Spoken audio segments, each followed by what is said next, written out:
저희 토론회에 참석해 주신 분들 소개하기 앞서서 저희 국민의힘 김기현 전 대표님 참석해 주셨는데요. 먼저 인사 말씀을 듣도록 하겠습니다.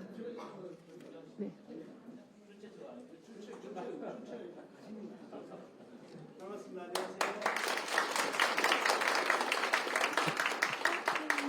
제가 선약이 있는데 오늘 저기 토론회 있다는 걸 오전에 알아가지고 시간이 조금 촉박한 게 사진만 찍고 가려고 그랬더니 토론회가 있으면 저희들 이제 사실 십시일반으로 같이 힘도 보태고 또 관심도 표명하고 가서 또 자료들을 읽어보면서 공부도 하고 갈 겸해서 찾아뵙습니다만 오늘 오면서 처음 보는 관객을 못 뵙겠습니다. 앞에 줄 서서 들어오신 게 오늘 토론회가 그런 정치적 의미가 있는 것이라고 저는 생각하지 않습니다만 많은 분들이 또 그런 의사를 표명하고 있는 것 같기도 합니다.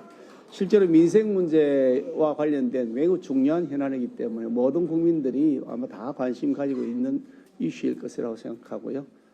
저도 수사 업무를 종사하지 않았지만 판사, 변호사로서도 한 10년쯤 활동했기 때문에 현장에서 일어난 일 여러 현상들을 보면 검찰의 보안수사권은 반드시 필요하다는 확신을 가지고 있습니다. 또 실제로 검찰이 그동안 여러 가지 정치적인 이슈에 있어서나 또 우리 국민들과의 관계에서 신뢰의 면에 있어서나 부정적 요소가 많이 있었던 건 사실입니다. 그것 또한 부인할 수 없는 것이긴 하지만 그렇다고 해서 수많은 피해자들이 양산될 수 있는 그런 제도가 눈앞에 펼쳐지는데 그것을 손 놓고 쳐다볼 수는 없는 일이다. 일부 검찰의 그런 잘못된 행태 때문에 전체 사법 시스템, 준사법 시스템, 수사 지휘 시스템이 망가지는 것은 결코 눈뜨고 볼 수 없는 것이라는 생각을 가지고 있습니다. 그런 면에서 많은 국민들이 똑같은 의지를 가지고 계신 분들 60% 이상이다. 최근 그런 여론조사 결과도 봤습니다만 그럼에도 불구하고 오로지 권력만을 위해서 자신들의 장기 집권만을 위해서 혹은 전당대회에서의 당권을 쥐기 위해서 민생은 내팽개치고 국민들의 생명과 안전마저 방기하는 세력들은 반드시 국민적 심판을 받아야 될 것이다. 또 그렇게 되도록 만들어야 할 책임이 저와 우리 모두에게 있다. 저는 그런 생각을 합니다. 그 책임을 완수하기 위해서 앞으로 두벅두벅 같이 나아가는 그런 자리가 되었으면 좋겠습니다. 고맙습니다. 저희가 개회사와 내빈 소개에 앞서서 먼저 기념 촬영을 하도록 하겠습니다. 의원님과 토론자분들 참석하신 의원님들께서 앞으로 나와주시기 바랍니다.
감사합니다. 참석자분들께서는 자리로 돌아가 주시기 바랍니다.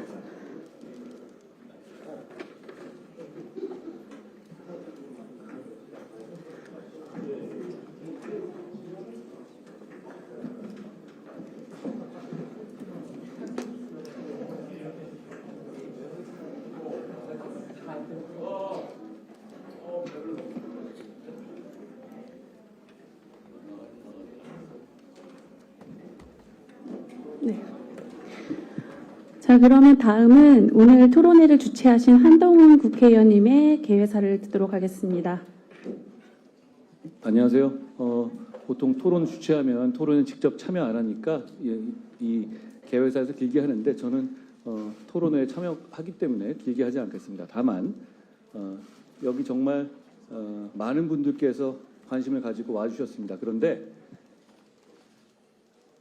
우리는 여기서 여기 참석한 사람들이 아니라 참석하지 않은 사람들이 과연 우리가 왜 여기 모여야 하는지를 역설적으로 보여준다고 생각해요. 더불어민주당이 참석하지 않았습니다. 더불어민주당은 이 법을 토론할 용기도 없으면서 이렇게 통과시키고 있습니다.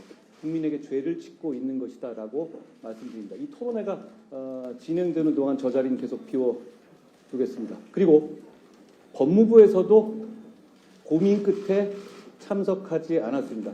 그 대신에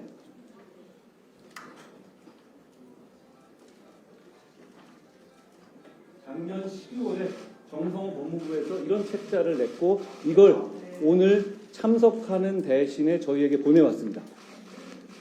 죄는 잘못되게 억울함은 남지 않게 검찰의 보안 수사 우수 사례집입니다.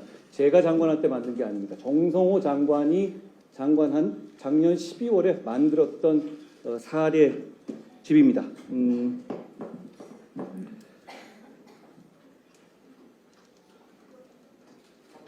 법무부 장관은 이렇게 해놓고 자기는 도망가겠다고 두 손 들고 있습니다. 법무부는 이런 거 발간해놓고 보안 수사가 피해자와 시민들에게 얼마나 필요한지를 누구보다도 잘 알고 있음에도 불구하고 이런 거 하나 보내놓고 토론에도 나오지 못했습니다. 오늘 법사위가 통과되고 그리고 내일 본회의에서 이 법이 통과되면 죄는 잠들게 될 것이고 억울함은 남을 겁니다. 그리고 더불어민주당과 정성호 법무부 장관 그리고 법무부 관계자들의 비겁함도 끝까지 남게 될 겁니다. 고맙습니다. 네, 감사합니다. 그러면 오늘 토론에 참석해 주신 분들을 소개하겠습니다. 먼저 오늘 토론을 이끌어 주실 분들을 먼저 소개해 드리겠습니다. 오늘 좌장을 맡아 주신 명지대학교 신유 교수님입니다.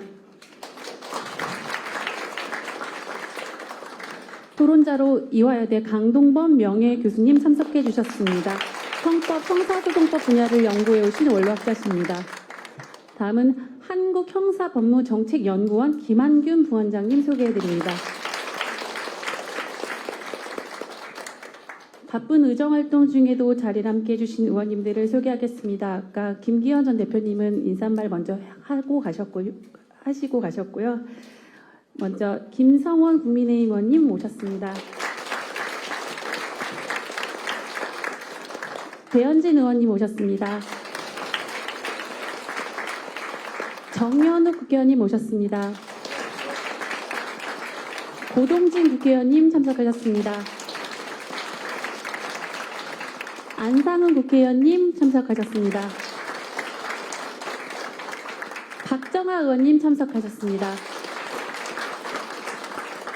김예지 의원님 참석해 주셨습니다. 송석준 위원장님 참석해 주셨습니다. 김건 의원님 참석해 주셨습니다. 유용원 의원님 참석해 주셨습니다. 국민의힘 진종호 의원님도 참석해 주셨습니다. 그리고 서범수 의원님은 아까 참석하셨는데요. 사진 찍고 가신 것 같습니다. 그리고 또 오늘 귀한 분들 참석해 주셨는데요. 이수정 경기대 교수님 참석해 주셨습니다. 최진웅 국민의힘 용인시을 당협위원장님 참석해 주셨습니다. 황명주 광주시을 당협위원장님 참석해 주셨습니다. 국민의힘 서정현 당협위원장님 참석해 주셨습니다. 감사합니다. 저희 혹시 소개 못 해드린 분들 계시면 저희가 중간중간에 소개를 해드리겠습니다. 시간상 저희가 다 소개를 드리지 못하는 점 양해해 주시기 바랍니다. 자, 그럼 이제 토론의 본 순서로 들어가겠습니다. 지금부터의 진행은 좌장을 맡아주신 명지대학교 신유 교수님께 부탁드리겠습니다. 박수를 부탁드립니다.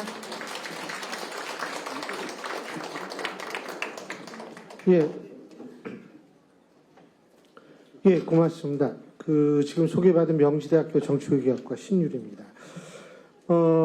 아까 좀 전에 한동훈 대표께서도 말씀을 하셨는데, 사실 오늘 법무부하고 더불어민주당의 요청 고문을 보냈지만, 아직까지는 이 두 분들이 이 양쪽에서 오지를 않고 있습니다. 제가 좀 안타깝다라고 생각하는 게 국회는 민생이라는 단어를 아마 가장 많이 입에 올리는 그런 장소라고 생각을 합니다. 그런데 사실 이 문제만큼 민생과 직결된 문제가 또 있을까? 물론 있기는 있습니다. 부동산 문제도 있고 주식시장 문제도 있긴 있습니다만 사실은 물리적 불이익을 받을 수 있는 그러한 문제인데 그러한 문제를 통과시킴에 있어서 사실 그게 가장 중요한 민생 중의 한 부분인데도 두 군데에서 나오지 않았다는 사실 좀 굉장히 안타깝게 생각을 하고요. 제가 이 말씀 드리는 이유는 오늘 토론회에서 당연히 보안수사권 폐지 반대 얘기가 많이 나올 것이다라고 생각을 하시는 분들도 계실 텐데 찬성 의견도 사실 저희가 듣고 싶었다라는 점을 분명히 밝히기 위해서 제가 이 말씀을 드립니다.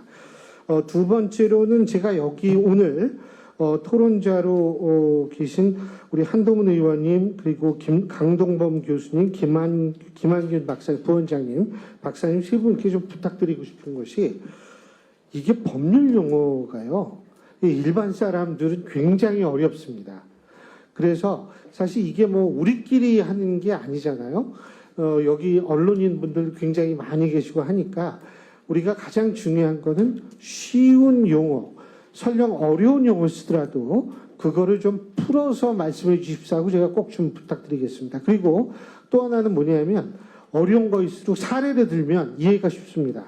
그러니까 사례를 좀 많이 들어주시면서 말씀을 좀 부탁을 드리겠습니다. 마지막으로 제가 한 가지 더 말씀드릴 것이 오늘은 크게 두 꼭지로 진행을 하겠습니다. 하나는 뭐냐면 뭐가 바뀌는 것인가. 두 번째는 그렇게 바뀌어서 누군가는 이익을 보는 사람이 있겠죠. 누가 이익을 보고 누가 피해를 볼 것인가라는 것. 이런 부분 두 꼭지로 크게 진행을 할 거라는 말씀을 드리고요.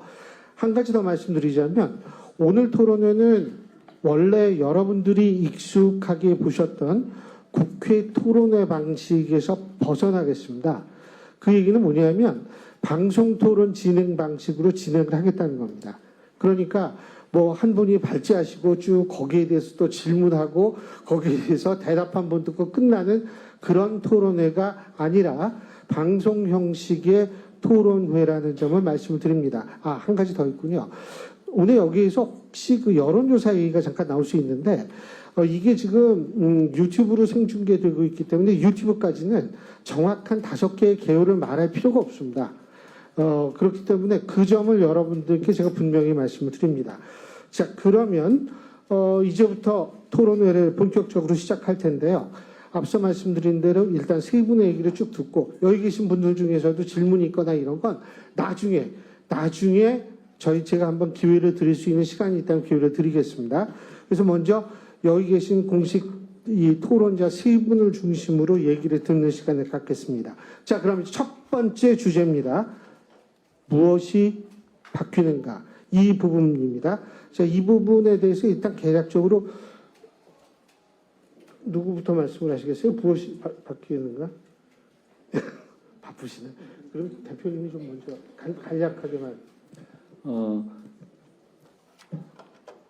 오늘 나오고 있는 대안을 보면 이겁니다. 검사가 보완 수사를 못하게 되는 겁니다. 그러면 경찰에서 보내온 것 가지고 yes or no 기소하거나 말거나. 그리고 또 하나의 이 대안은 이거 보완해 와라라고 요구를 할 수 있는 겁니다. 직접적으로 뭐 확인한다든가 그걸 가지고 법원에 낸다든가 하는 게 불가능해지는 것이죠. 예를 들어서 장윤기 사건을 기준으로 본다면 장윤기 사건은 장윤기의 아버지가 경찰관이었는데 장윤기 사건의 어떤 중요한 증거들을 숨겼고 그리고 같이 근무했던 경찰관들이 거기에 동조하는 사건이죠. 이 사건에 있어서 원래대로 경찰이 송치를 하면 검사는 이게 이상하다고 직접 뭐가 압수수색 영장을 받거나 아니면 그게 추가적으로 뭐가 있는지 사람을 불러서 물어봐서 확인하고 이런 것이 이제는 불가능해집니다. 그냥 경찰이 가지고 온 기록만으로 보게 되고요. 그렇기 때문에 당연히 장윤기 사건 같은 건 앞으로 검찰의 보완 수사로 발견되는 것이 불가능해지는 겁니다. 그러니까 지금 이런 세계는 80년 만에 새로 열리는 세계입니다. 그 지난 80년 동안 우리는 보완할 게 있으면 검사가 보완해서 피해자를 위해서 일할 수 있는 나라였어요. 그런데 이 법이 통과되고 나면 검사는 그 임무에서 벗어납니다. 제가 한 가지 강조하고 싶은 것은 이건 검사의 권리가 아닙니다.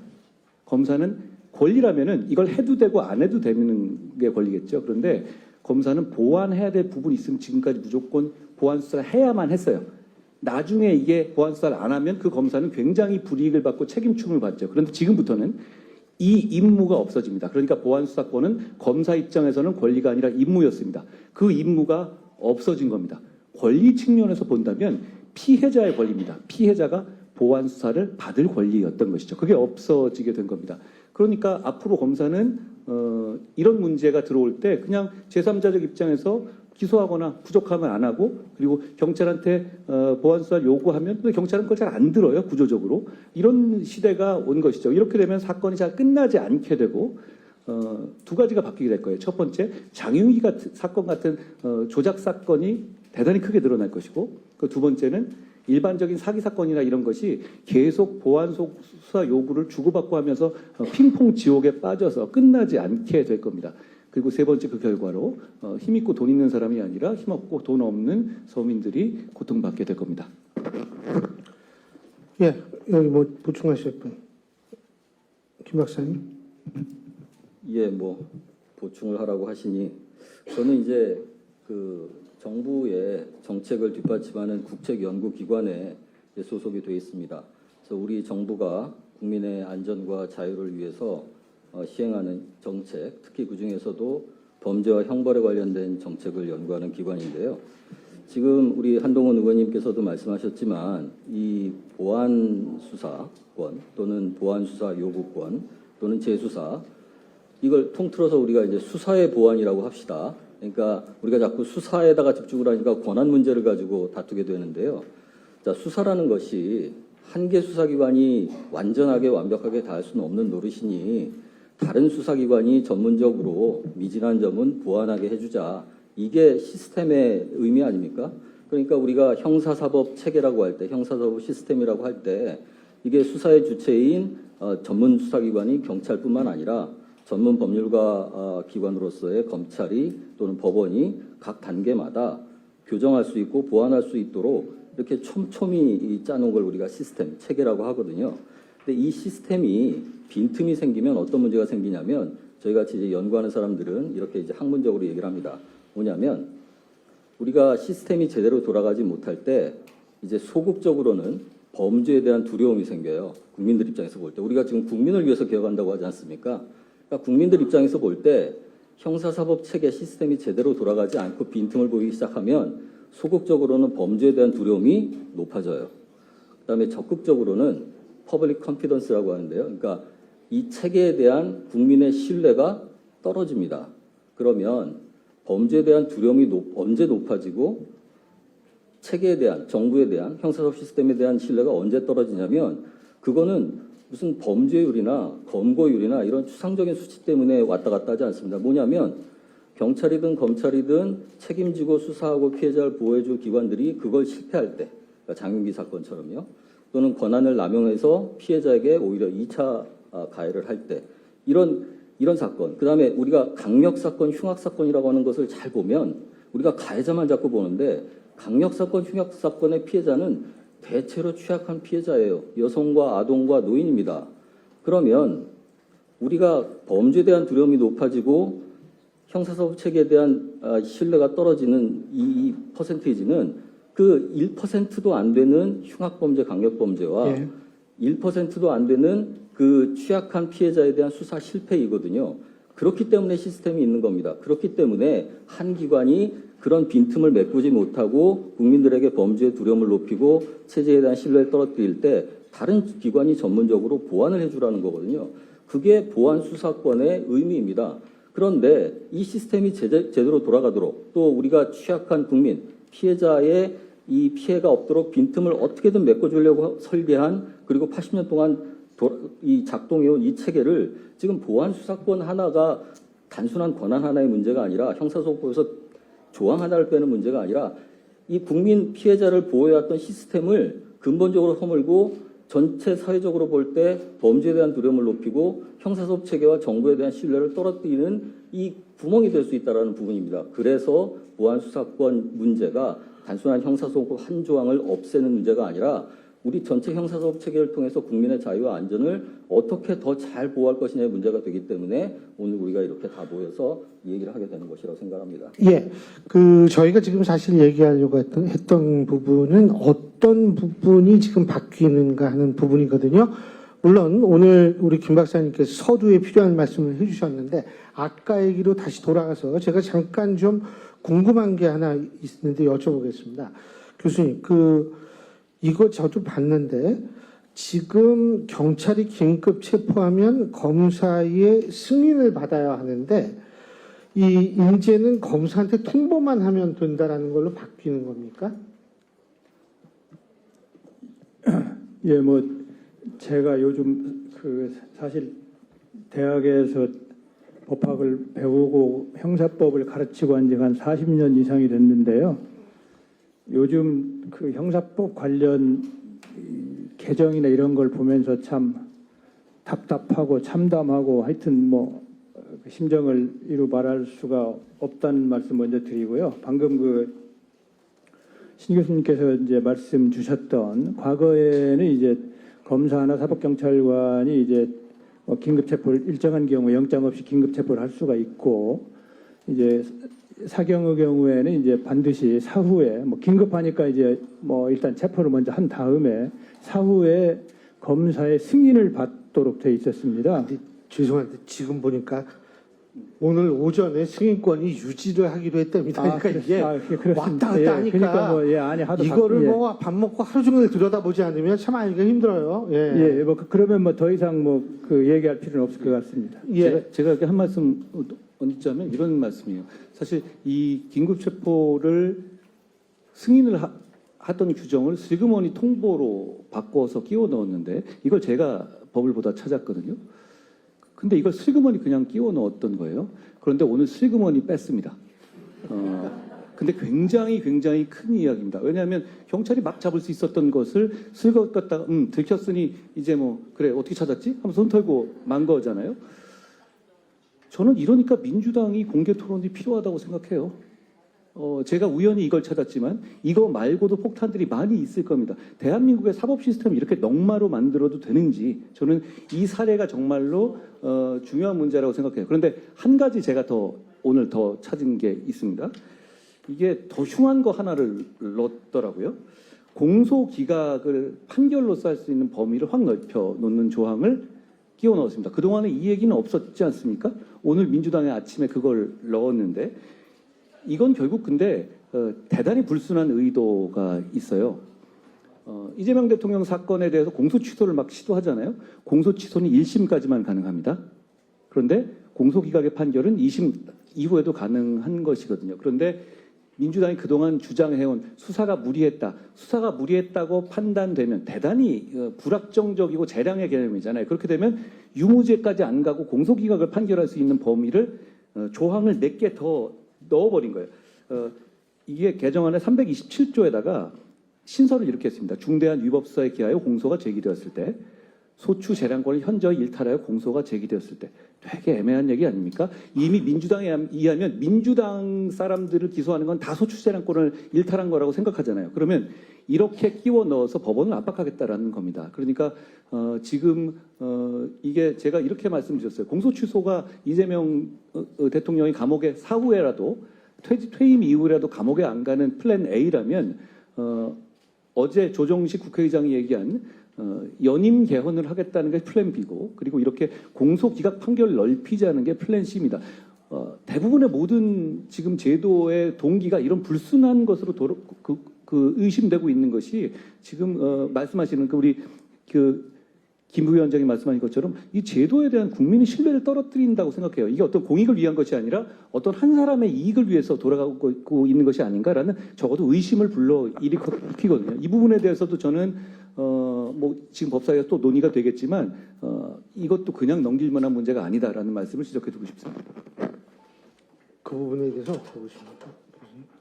이 공소 기각 조항을 집어넣은 이렇게 이걸 넣었어요. 갑자기 넣었어요. 사실은 뭐 그 입법 절차라는 게 지금 엉망이어가지고요. 그 문제가 심각한데 이 두 개를 이제 새로 집어넣은 것은 뭐 상당한 의도가 보이는 그런 그 관점이라고 보여집니다.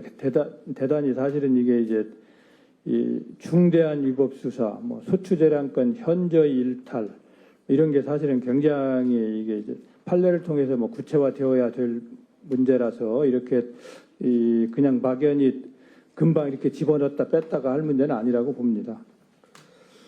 예, 그 대충 여러분들이 지금 어떠한 내용이 담겨져 있는지는 언론을 통해서도 많이 보셨고, 그리고 지금 한동훈 의원님께서 말씀하신 새로운 부분에서도 여러분이 말씀을 다 들으셨을 텐데, 그렇다면 이제 본격적으로 과연 누가 이익을 보고 누가 피해를 볼 것인가 하는 부분에 대해 얘기를 할 텐데, 이게 지금 가장 중요한 건 보안 수사권 관련. 근데 이게 대표님 그 공소 취소 문제, 공소 기각 문제는 보안 수사권 말고 형사법 개정안에 포함되어 있는 거니까 이거 조금 다른 주제죠. 연결이 될 수 있나요? 그러니까 검찰의 수사를 완전히 없애는 예. 조항으로 보안 수사를 없애는 게 지금 주잖아요. 예. 그런데 이제 중간에 디저트 같이 이렇게 들어간 거예요. 예. 근데 이 디저트가 그냥 디저트급이 아니라 완전히 또 새로운 국면이 되는 것이고, 그러니까 이게 지금 보안 수사라는 거가 폐지하냐 아니냐는 거 가지고 엄청난 사회적인 논란이 있었죠. 저는 이 조항은 그 급의 문제라고 생각해요. 그런데 그게 마지막 날 쓱 들어간 거예요. 어떤 공론화 과정과 논의도 없었지 않습니까? 그러니까 이 형사사법 제도가 이렇게 바뀌는 거가 되면 이 대단히 정합성도 문제가 되고 사람들이 이걸 신뢰할 수가 없게 되겠죠. 그러니까 이건 말씀하신 것처럼 그거하고는 별개인데 별개의 핵폭탄을 또 이렇게 끼워 넣은 거예요. 아무도 모르게.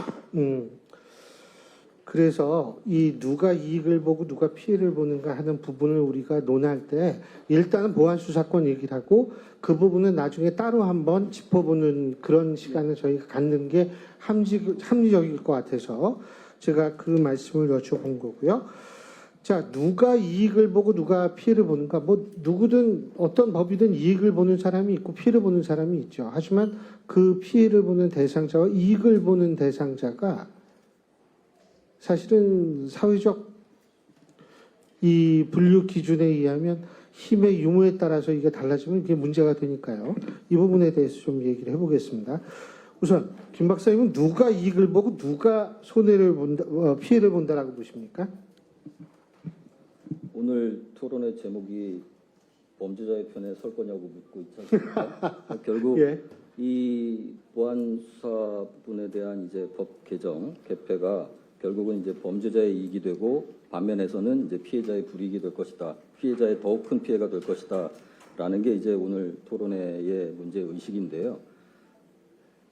예컨대 이제 이 보안 수사 폐지, 그러니까 검사의 수사 권한에 대한 그 전면적인 폐지를 주장하는 분들도 역시 국민의 이익을 위해서라고 주장은 합니다. 그러면 그분들이 생각하는 국민의 이익이라는 것은 권력을 남용할 수 있는 검찰의 권한과 그 물적 기반, 인적 기반을 완전히 박탈함으로써 결국은 국민에게 도움이 된다는 것인데 정작 국민의 입장에서 볼 때는 이건 매우 막연하고 추상적이고 손에 잡히지 않는 이익입니다. 반면에 보안수사권 폐지에 대해서 우려하는 입장은 역시 국민의 이익을 위해서 우려를 하고 있는데요. 피해자, 즉 검찰과 경찰의 적절한 이 보호 서비스가 없이는 보호를 받지 못하는 취약한 피해자가 바로 그 국민 아닙니까? 그러면 그 국민의 입장에서 볼 때는 그런 시스템적인 장치들이 보안수사요구권으로 대표되는 그 장치들이 허물어질 때 결국 이익을 보는 것은 국민이 아니라 즉 피해자가 아니라 피해를 보는 게 피해자가 되는 것이죠. 그리고 이 피해를 보는 국민에 대해서 이 보안수사권 폐지에 대한 보완책을 내놓는 분들도 얼마나 막연한 생각을 갖고 있는가 제가 하나 더 지적을 하고 싶은데요.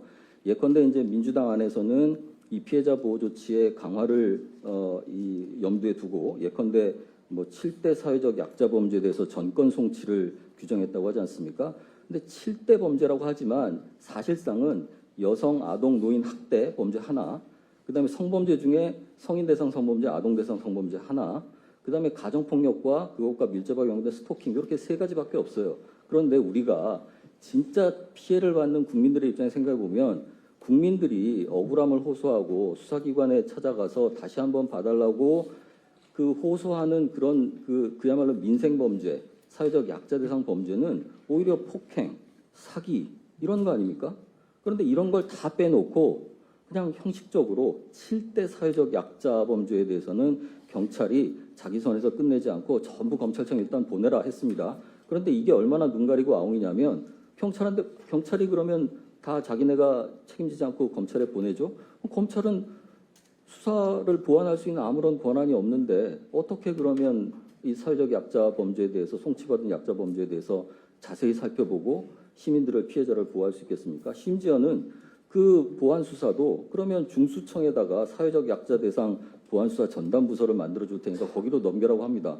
아니 피해자들은 지금 한시가 급한데 일단 송치받은 검사가 수사를 안 해본 사람들도 아니고 80년 동안 수사를 해본 사람인데 자기가 빨리 수사를 끝내서 피해자들을 도와주고 또 억울한 가해자가 있으면 억울한 가해자라 하여금 빨리 형사법 체계로부터 벗어날 수 있게 도와줄 수 있는 거 아닙니까?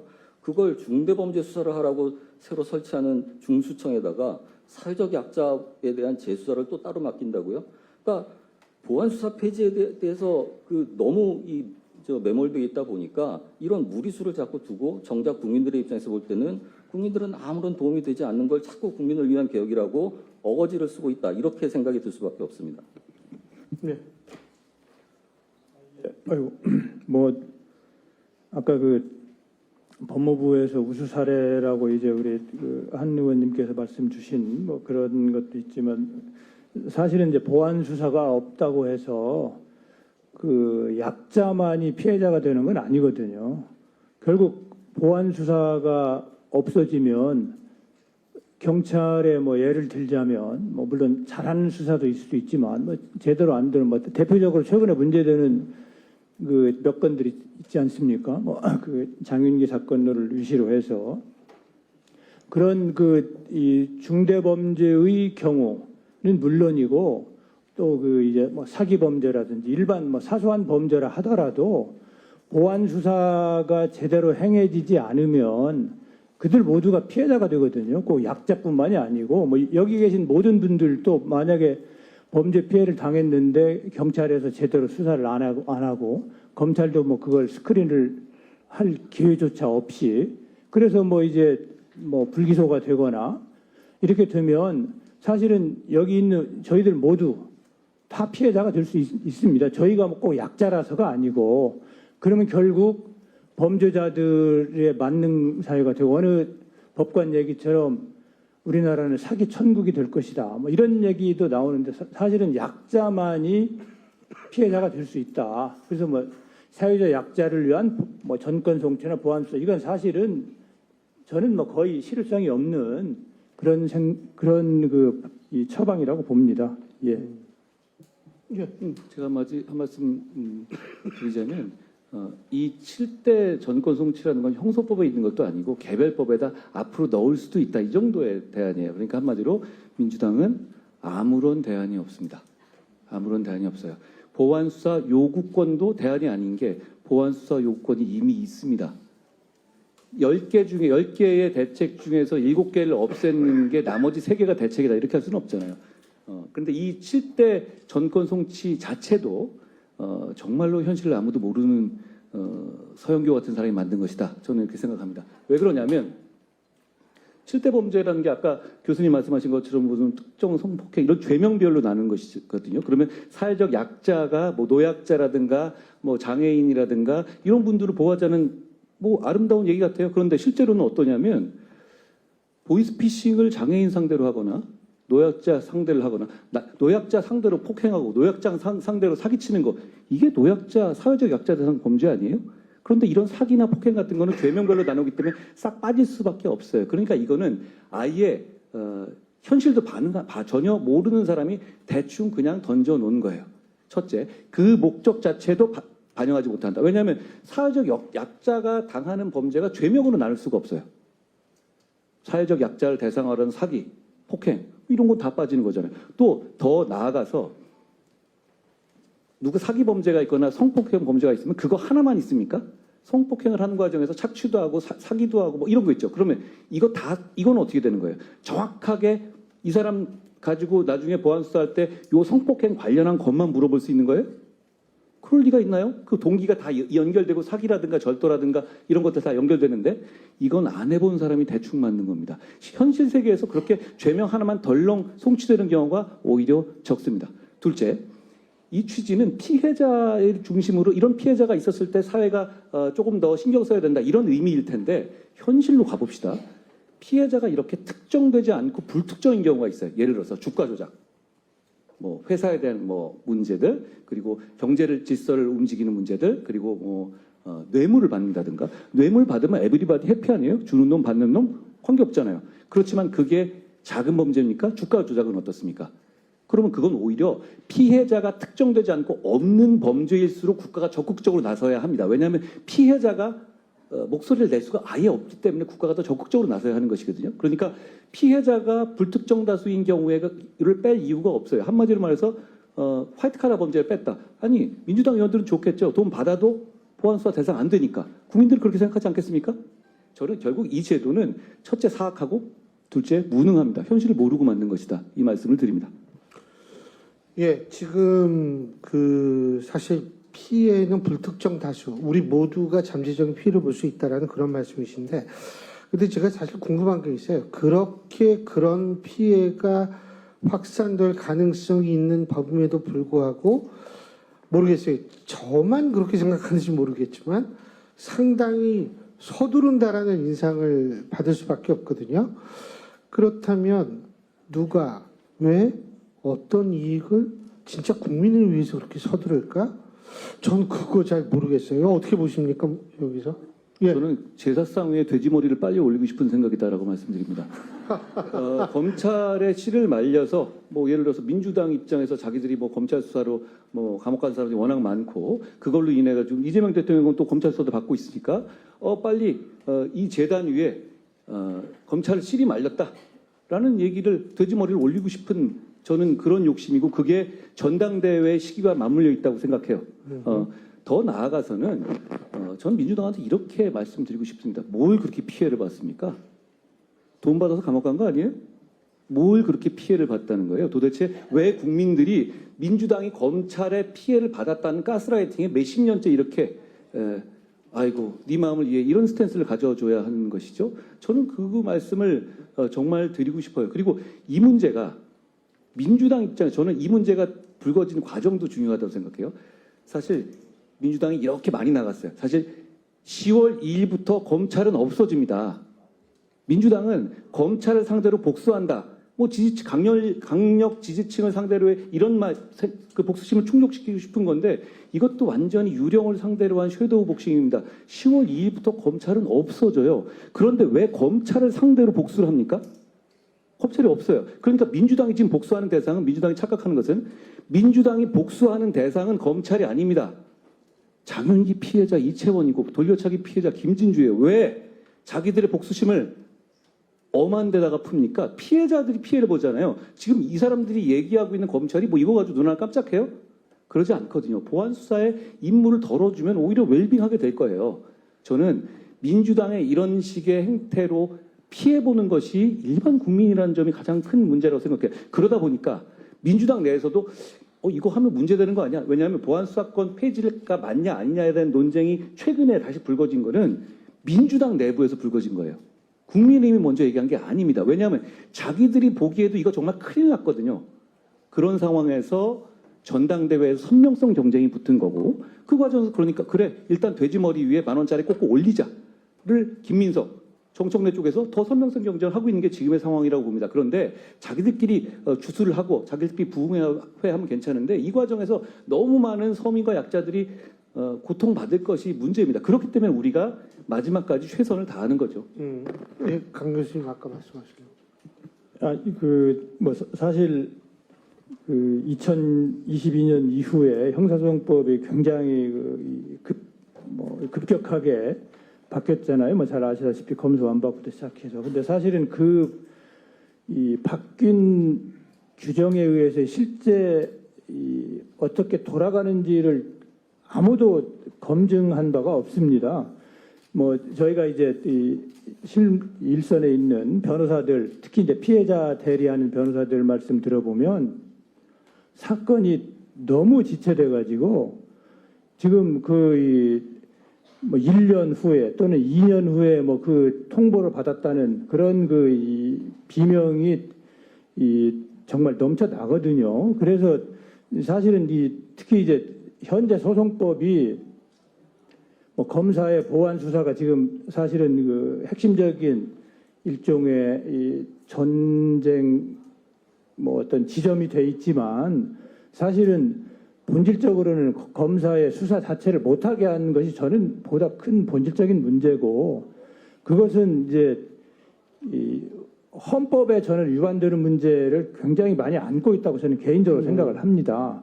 근데 이제 그 부분은 뭐 지금 완전히 이 물밑에 가라앉아 있고 보완 수사만 자꾸 얘기가 되는데 이건 우리 한 의원 말씀처럼 뭔가 이 목적이 없으면 이렇게 입법을 진행할 수가 없는 거예요. 뭐 잘 아시다시피 특히 형사 사법 시스템이라고 하는 것은 국민의 일상에 직접적으로 우리가 살아가면서 운 좋게 범죄에 피해를 당하거나 또는 뭐 목격하거나 뭐 우리가 범죄를 범할 가능성은 거의 없으니까 그런 걸 당하지 않고 하루하루를 살 수 있어서 그나마 다행인 것이지 만약에 거기에 어떤 형태로든 연루되어 있으면 자기의 일상은 굉장한 피해를 받을 수밖에 없습니다. 근데 그런 문제를 지금 무슨 뭐 고지가 바로 적인데 예섬할 수는 없다는 식으로 마구 끌고 가는 것은 대단히 문제가 심각하고 저는 뭐 이제 평소에도 국회의원의 입법에 대한 책임을 반드시 물어야 된다. 저는 그런 생각을 계속 가지고만 있고 제가 뭐 실행에 옮기지는 못하고 있습니다만은 이건 분명히 목적이 있고 그다음에 국민은 사실 아무 생각 안중에 전혀 없는 겁니다. 우리가 특히 이제 검사 신분이 보장된 검사의 수사가 정치적 영향을 많이 받는다고 지금 민주당에서 이야기를 하는데 경찰은 뭐 이건 불을 보듯 뻔합니다. 제도적으로 뭐 우리가 알고 있는 제가 오늘 우연 유튜브를 보다 보니까 뭐 김병기 의원 사건을 문제 제기한 그 보좌진들이 국민권익위에 수사가 너무 지연돼서 국민권익위에 그 수사 빨리 할 수 있도록 해달라 그런 진정인가를 냈다는 보도를 우연히 봤거든요.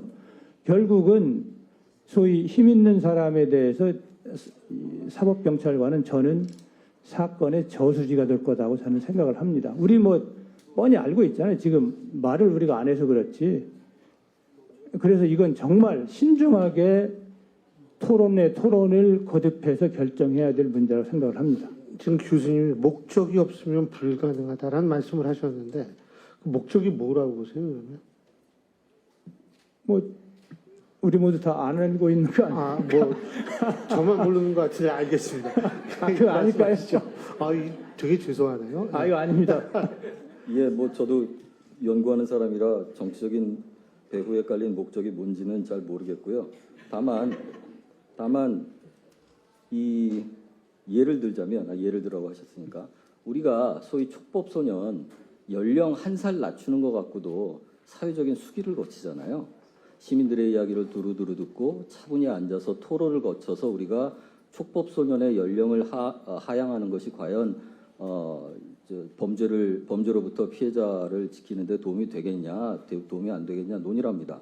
하물며 우리나라 형사사법 체계 전체를 좌우하는 이 논의를 소위 수기 없이 사회적으로 차분히 앉아서 논의하지 않고 이렇게 서둘러 하시려는 분들의 목적은 모르겠으나 그분들도 알 겁니다. 이거 천천히 차분히 앉아서 생각하면 자기들도 이게 문제라는 걸 알 거라는 걸 본인들이 너무 잘 알기 때문에 서두르는 게 아닌가 싶은 생각이 듭니다.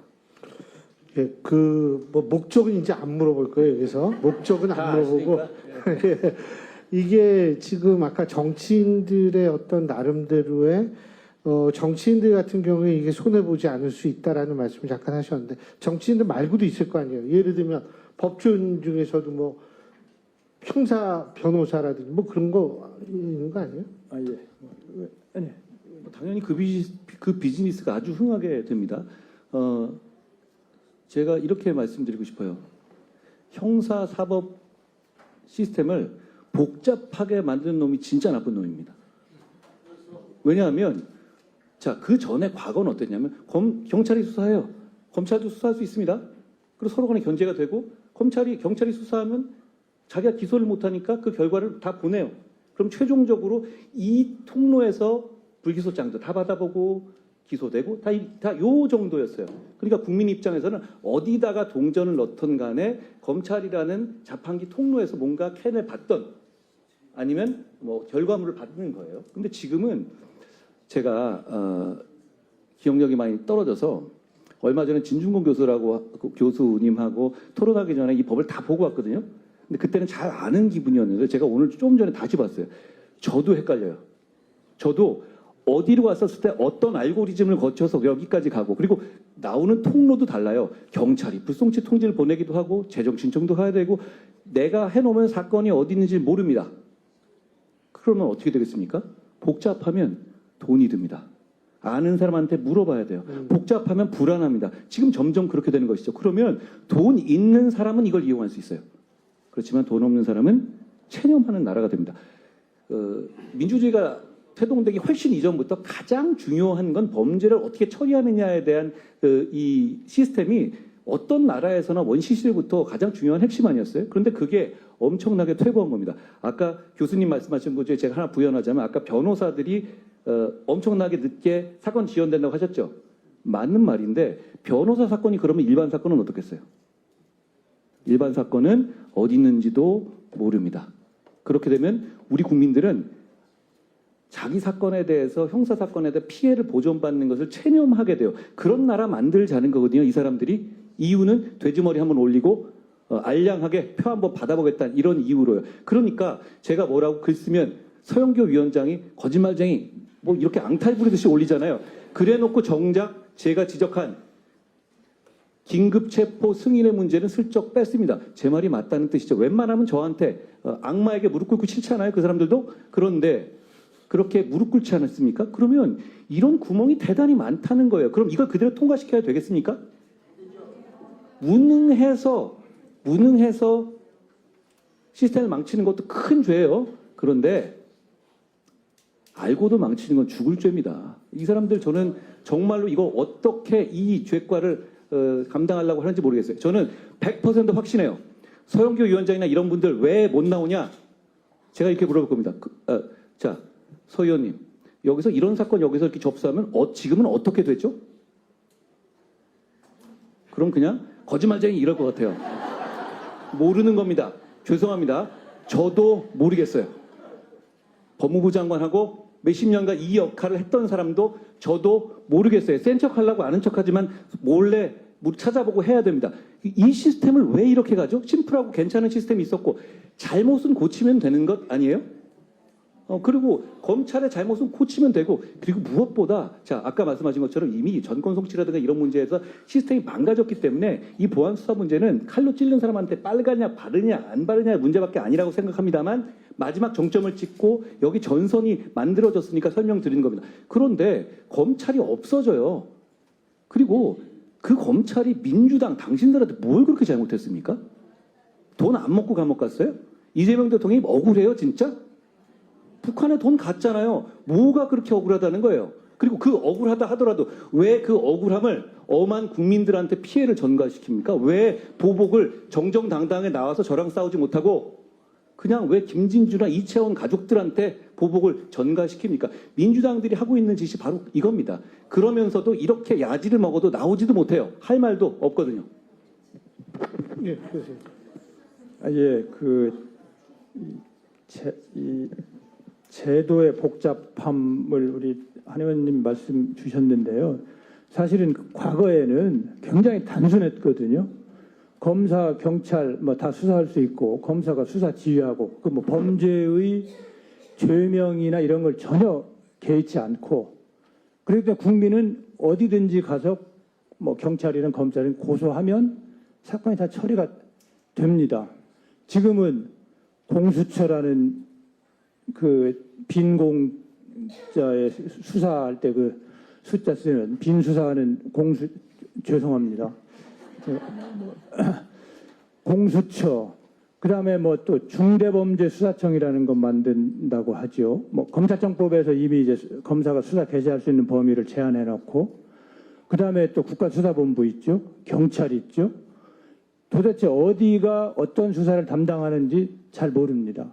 중대범죄수사청법을 제가 오기 전에 잠깐 보니까 여러분들 살인죄는 중대범죄일까요? 아닐까요? 중대범죄수사청의 범죄 목록에 없습니다. 예, 저도 몰랐는데요. 중대범죄수사청에 보면은 이 소위 생명과 신체에 관한 죄는 아무것도 없습니다. 혹시라도 다른 범죄를 수사하다가 뭐 직접 관련성 있는 범죄, 여기에 그게 엮일지 모르겠으나 사실은 살인 말고 중대한 범죄가 뭐가 있죠? 거기 있는 게 무슨 뭐 공무원에 관련된 범죄라든지 뭐 또 보니까 또 법 왜곡죄는 또 조문 하나 떨렁 거기다 집어 넣었던데요. 그러니까 지금 우리 국민은 제도가 어떻게 바뀌는지를 거의 지금 모르고 계십니다. 근데 그 중대범죄수사청에 살인죄, 상해죄 뭐 이런 범죄 전혀 안 들어 있습니다. 그리고 제도의 복잡함, 이것은 학자들만 모르는 게 아니고 우리 뭐 장관도 하시고 국회의원도 하신 분 지금 그 기억이 잘 나지 않으시다고 하는데 그건 법원도 모릅니다. 소위 이 검사의 수사 범위와 관련돼서 뭐 직접 관련성 있는 범죄 뭐 이런 표현이 나와 있거든요. 그러니까 A 범죄를 수사하다가 경찰이 송치했을 때 A 범죄를 수사하다가 또는 원래 검찰이 수사할 수 없는 범죄인데 A 범죄를 수사하다가 이것과 관련이 되어 있는 건 원래 수사를 할 수 없어도 수사할 수 있다는 그런 규정이 있습니다. 직접 관련성 있는 범죄 이런 식으로. 근데 그 해석을 둘러싸고 1심, 2심, 대법원이 다 달라요. 그게 이제 작년에 최초로 대법원 판결이 이제 나왔거든요. 근데 1심, 2심 다 다릅니다. 그러니까 법원조차도 죄명으로 이렇게 엮어놓은 것은 법원도 이 직접 관련성을 판단하기 어려운 거예요. 그래서 결국 결과는 어떻게 됐느냐? 그렇게 해서 기소했으면 법원에서 공소기각 판결을 받았어요. 왜? 수사 권한이 없는 네가 왜 수사를 해서 기소했느냐? 그럼 범죄자는 이제 그 범죄는 일단 물론 다시 뭐 기소할 수는 있겠습니다만은 결국은 이 복잡한 제도의 수혜자는 범죄자입니다. 피해자는 모든 국민이고요. 예, 이상입니다. 예, 뭐 예컨대 학자 입장에서 가까운 미래에 지금 진행된 개혁을 예컨대 평가를 한다고 하면 어떤 평가를 하게 될까요? 과감한 개혁으로 성과를 거두었다고 평가를 하게 될까요? 성급한 개혁으로 또 다른 개혁의 대상이 됐다고 평가를 할까요? 평가할 때의 기준은 우리 학자들은 실익을 얘기합니다. 실제 이익이 있는지 없는지 그거를 이제 비교 교량한다고 견주어 본다고 하는데요. 그러니까 지금 말씀하신 것처럼 형사사법 체계를 개혁을 해서 더 체계가 복잡해져서 국민들이 보호를 받고자 해도 보호받기가 더 불편하게 됐다. 그래서 피해는 더욱 커진다. 이렇게 하면 불이익이 큰 거잖아요. 그다음에 기관 간의 협력을 통해서 효과적인 서비스를 제공하는 이익은 줄어들죠. 그렇게 되면 불이익은 높고 편익은 적으니까 실익이 없다라고 평가를 하는 거겠죠. 그래서 저는 이 개혁의 내용에 대해서 가까운 미래에 가까운 장래에 평가를 하게 되면 실익 없는 개혁이고 또 다른 개혁의 대상이 될 거라고 생각이 됩니다. 지금 이제 그 보안 수사권 없앤다고 얘기를 하면서 약자 대상 범죄의 제출권과 검찰 송치를 확대하고 피해자의 자료 제출권, 의견 제출권, 불송치 결정 이의 신청 대상 확대하고 수사기록 열람 등사권을 보장하고 뭐 사실관계 확인권을 뭐 준다. 하나하나 좀 전 진짜 무슨 얘기인지 모르겠는데 사실관계 확인권이라는 게 뭐예요? 그러니까 수사는 아닌데 수사 같은 거죠. 무슨 얘기냐면 나무도 아닌 것이 원래 수도 아닌 것이. 구속 사건이 와면 얼굴을 못 봐야 돼요. 그것도 수사거든요. 근데 수사는 못 한다면서 사실관계 확인한다? 뭐 자잘한 건 확인도 됐다. 이런 얘기인데 이건 일종의 무알콜 소주 같은 얘기예요. 그래놓고 거기서 확인된 건 증거 능력이 없다는 얘기거든요. 그럼 그걸 검사가 왜 합니까? 그냥 막 던지는 거예요. 딱 거기서 뭐 질문하면 거짓말쟁이 하는 수준으로 던지는 겁니다. 그냥 뭔가 하나 넣어놓으면은 좀 낫지 않을까? 이런 얘기를 하는 거예요. 그 질문을 이 사람들이 와서 받아야 되는 겁니다. 그렇지 않아요? 이거 80년간 써왔던 제도예요. 80년간 대한민국 국민을 보호해준 아주 근간이 됐던 제도인데 여기가 비어 있는 게 말이 돼요? 그리고 사실관계 확인권이라는 보도 듣도 못한 이상한 단어를 우리는 2026년 7월 29일에 처음으로 들었어요. 그 전에는 없던 단어입니다. 그게 앞으로 몇십 년, 몇백 년을 써야 되는 거예요? 이거 서영교 의원도 뭔 소리인지 모를 것 같은데요. 그냥 넣은 겁니다. 왜냐하면 어쨌든 통과시켜야 하니까. 왜 7월 30일이냐? 이거는 너무 안 좋은 이슈니까 8월 17일 전에 빨리 한 다음에 다음 이슈 넘어가자. 이런 얘기 아니겠습니까? 그런데 그러기에는 이건 너무 중요한 이슈입니다. 조금 다른 얘기이긴 한데요. 저는 아까 말씀 괜찮으시면 이제 예, 그럼요. 그거 얘기가 예. 이 견제와 그 균형의 원리라는 걸 이렇게 한번 이해해 보시면 어떨까 싶어요. 장윤기 사건 유명하니까 그걸 한번 얘기를 들어보죠. 장윤기라는 사람의 아버지, 그 사람 입장으로 한번 감정이입을 해보자고요. 그러면 내 아들이 살인자가 됐어. 근데 어차피 감옥에 갑니다. 그런데 성적인 범죄의 목적이 보입니다. 이거 아직 경찰이 모르는 것 같아요. 인간이기 때문에 선을 넘어서 이걸 어떻게 없애고 싶은 마음이 들 수는 있지 않겠습니까? 인간은 불완전한 존재잖아요. 그런데 대부분의 사람은 이거 나중에 걸릴 수도 있고 그랬을 때 다 같이 더 큰 불이익을 받을 수 있으니까 선을 넘는 것을 자제하게 되죠. 그렇지만 이 사람은 선을 넘은 거고 그래서 지금 감옥에 가 있는 겁니다. 그런데 앞으로는 어떻게 되냐면 이 선을 넘어도 걸리지 않은 세상이 오는 거예요. 그러면 이 선을 넘는 불완전한 사람의 숫자가 더 많이 늘어나는 건 당연하지 않겠어요? 어떤 제도가 있더라도 이 선을 넘는 사람은 없어지진 않아요. 그렇지만 이렇게 이 선을 넘어도 걸리지 않는 세상을 만들어 놓으면 당연히 이거는 많은 사람이 이 선을 넘게 돼요.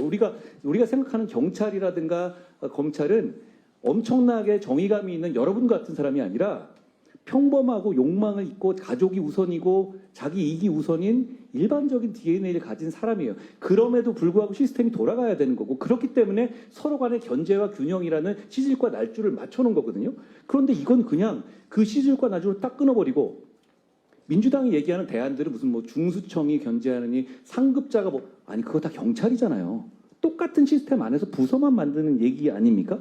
그러면 그동안 몇백 년 동안의 인류가 고안해서 만들어둔 시줄과 날줄의 견제와 균형의 제도를 없애버리고 그냥 서영교 같은 사람이 덜렁 이러면 돼라고 하루 만에 던지는 걸 가지고 대한민국이 우리가 그렇게 살아야 됩니까? 너무 위험한 행동이에요. 이 결과가 어떻게 날지에 대해서 정말 알 수가 없습니다. 정말로 그럼에도 불구하고 진행될지도 모르겠지만 이건 끝까지 기록을 남겨야 됩니다. 그리고 이 짓을 한 사람들이 나중에 정말로 책임지게 해야 됩니다.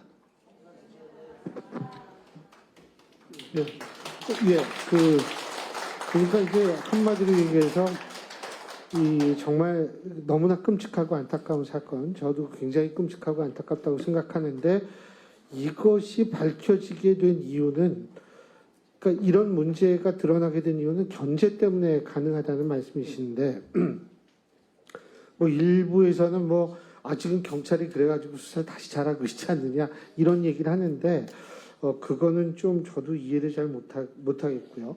제가 좀 아까 말씀드린 그 여러 가지 있잖아요. 이런 것들이 그 보안 수사권 없으면 나름대로 기능을 제대로 해서 부작용을 줄일 수 있다고 보십니까? 보안 수사권을 인정하면 다 해결될 문제를 왜 이렇게 어렵게 돌아가는지를 제가 진짜 이해를 못하겠고요. 그다음에 아까 교수님 열거하신 그 피해자 의견 진술권이라든가 수사기록 열람권이라든가 사실관계 확인권, 이게 근대 검찰 제도가 생겨서 이 법률 전문 지식을 갖춘 전문 공무원이 국민들을 보호해주던 제도가 생기기 전에는 피해자가 자기가 다 조사하고 자기가 다 기록 만들어서 법원 앞에 가서 기소를 해야 됐습니다. 그걸 이제 사인소치라고 하거든요. 그 시절로 돌아가자는 얘기나 다름없습니다. 이건 우리가 근대 100년 동안 쌓아온 형사사법 제도를 다시 전근대로 돌아가서 개인이 알아서 해라. 알아서 네가 능력 있으면 변호사를 구하든 탐정을 구하든 해서 당신이 저 기록 찾아서 당신이 조사해서 당신이 기소를 하세요. 이런 얘기라 다름없기 때문에 이것은 조금 레토릭을 쓰자면 아니 우리 현대 형사사법 체계를 100년 전으로 다시 되돌리자는 얘기나 다름없지 않은가 이런 생각이 듭니다. 예. 저도 뭐 사실은 뭐 같은 생각인데요. 뭐 이제 보안 수사를 없애자라고 하는 사람들 중에 뭐 보안 수사 실효성이 없다. 보안 수사는 뭐 몇 건밖에 안 된다. 뭐 이런 주장을 또 일부 하는 분들이 있더라고요. 실제 현실적으로 보면 검사가 보안 수사를 한 것이 건수가 많지 않다. 지금 뭐 법무부는 이제 우수 사례도 만들었습니다. 89.9%를 주장을 하죠. 경찰청장 지금 그러니까 대리라는 게 아니고 대행인가 뭐 대행하시는 분이 여기는 다 대행이에요. 89.9인가 경찰이 예, 맞아요. 89.9고 1.1%만 얘기를 한다. 그 말씀하시는 거죠? 예. 11.1이 아 11.1인가요? 뭐, 예. 하여튼 그 10% 미만 하여튼 굉장히 적다고 얘기를 이제 하는 분들이 예. 또 있더라고요. 보니까 뭐 실제로 어느 학교에서 이제 현직 경찰이 이제 질문한 내용 중에 이제 그런 것들이 있었어요. 그래서 저는 뭐 그 말을 들으면서 그러면 그 적은 것은 보안 수사가 필요 없다는 건가? 설령 한 건이라도 만약에 보안 수사가 필요하고 빛을 발할 수 있다면 저는 그 한 건도 해야 된다고 보거든요.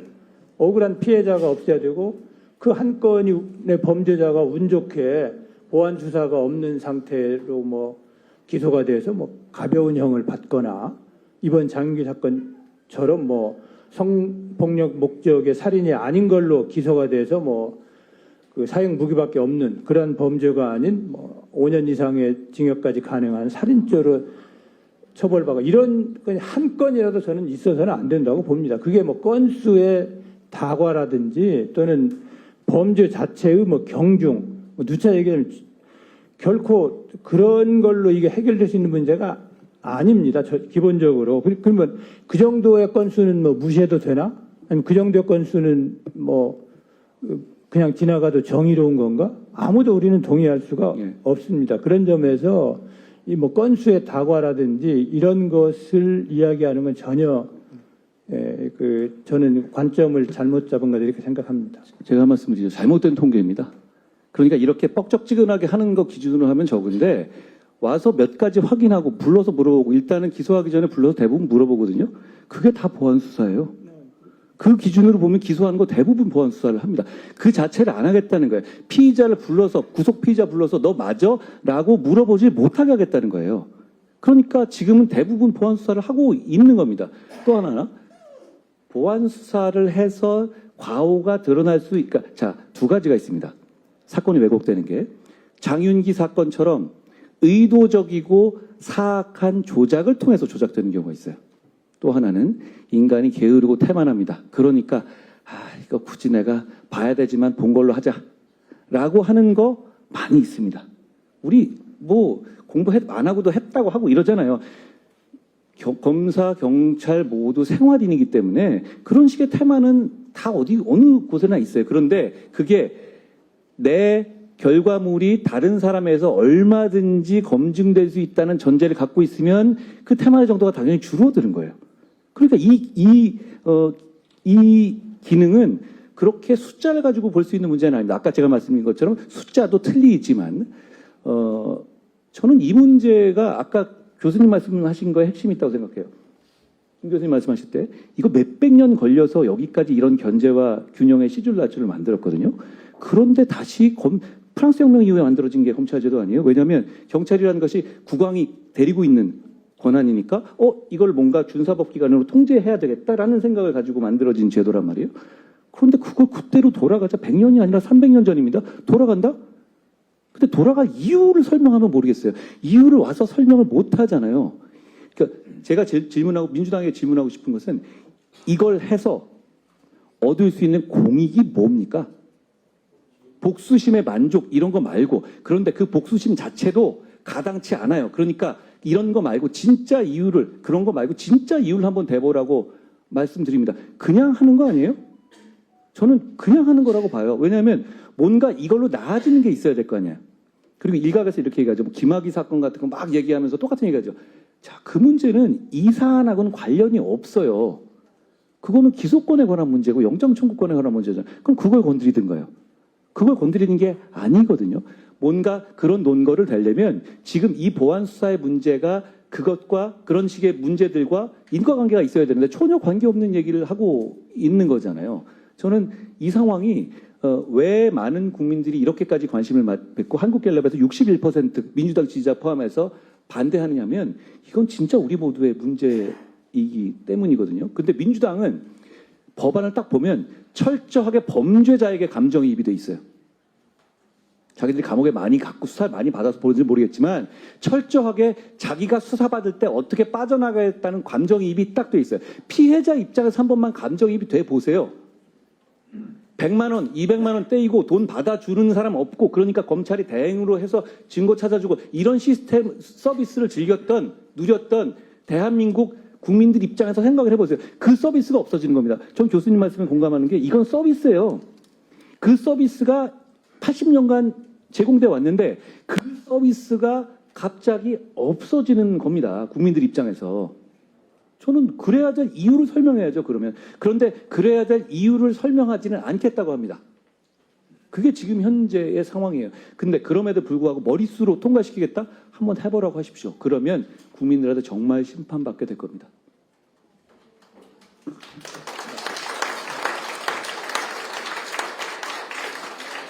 제가 아까 조금 전에 말씀드린 것이 뭐냐면 작년 기준으로 사건이 158만 건 발생했는데 경찰이 검거한 사건은 127만 건 정도로 89.1%를 경찰이 수사한다. 이 얘기는 유재성 경찰청장 직무대행이 2026년 7월 20일 정례 간담회에서 한 얘기입니다. 교수님, 근데 예, 이상입니다. 근데 그건 검거잖아요. 여기 그렇죠? 검거라고 돼 있어요. 그럼 경찰이 검거하는 사람이 많죠. 근데 경찰이 검거한 게 89%라는 거하고 보안 수사가 적다는 거하고 무슨 상관이죠? 전혀 다른 얘기예요, 이건. 그렇지 않습니까? 이 통계는 그냥 뭐 전혀 다른 얘기를 하고 있는 겁니다. 그리고 제가 알기로는 보안 수사는 대부분 다 해요. 그거 없이 어떻게 간이 크게 그냥 기소를 해요. 왜냐하면 재판에서 이 유죄를 받아야 돼요. 저는 요 하나 더 말씀드릴게요. 조금 관점을 바꿔서 장윤기 사건이 유명하니까 장윤기 사건 같은 경우는 광주지검의 모 부장검사가 열심히 보안 수사를 해서 뭐 밝혀냈다는 거 아니에요. 그분 뭐 미담 사례로 되고 있죠.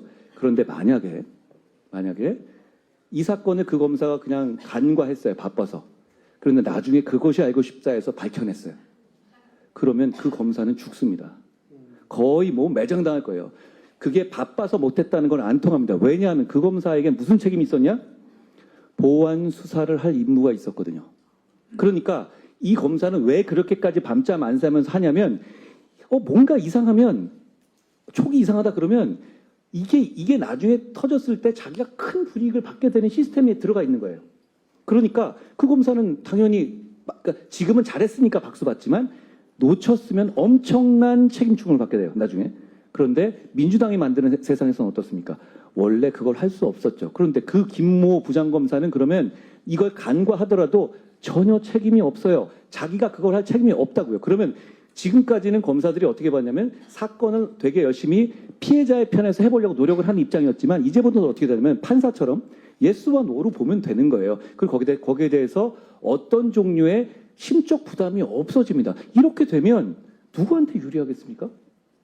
당연히 당연히 이거는 잘 암장 사건이 드러나지도 않을 뿐더러 암장 사건에 대한 책임 주체가 하나의 큰 축이 없어지게 되는 거예요. 이 교수님 혹시 네, 제가 그것이 알고 싶다를 말씀드리니까 바로 당연히 하셔야죠. 그래서 손든 건 아니고요. 지금 우리 플로어에서 그리고 의원님 말씀하시는 거 보면 그리고 그 전에 장관하실 때부터 알고 있는 철학에 따르면 사실은 당연히 이거는 말이 안 되는 일을 하는 거죠.